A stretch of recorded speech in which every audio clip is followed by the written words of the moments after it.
Brazil বনাম ক্রোয়েশিয়ার ম্যাচের সময়সূচি প্রকাশ হয়েছে।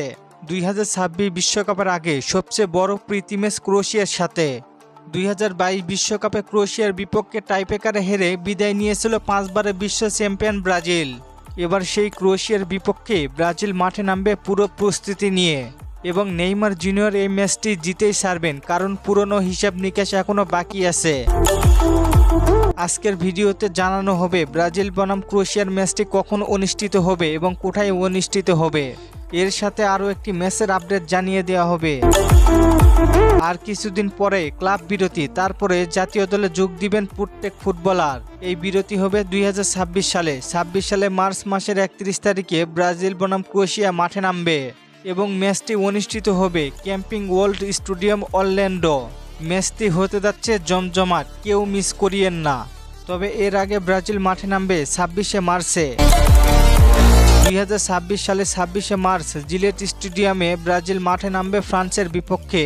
বর্তমানে এই দুটি ম্যাচ ব্রাজিলের। আগামী ম্যাচ আরও 2টি ম্যাচ খেলতে পারবে বলে জানা গিয়েছে। তারপরে 2026 বিশ্বকাপে যাবে ব্রাজিল দল। ক্রোয়েশিয়ার বিপক্ষে সেই ম্যাচে ক্রোয়েশিয়াকে হারানোর জন্য মাঠে নামবে নেইমার জুনিয়র।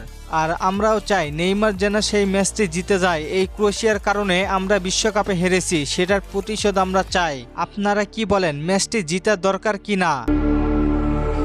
এছাড়া কার্লো আনচেলত্তি জানে ব্রাজিল কিভাবে হেরেছিল বিশ্বকাপে, তাই কার্লো আনচেলত্তিও খুব জোরে চাইবেন ম্যাচটি জিততে।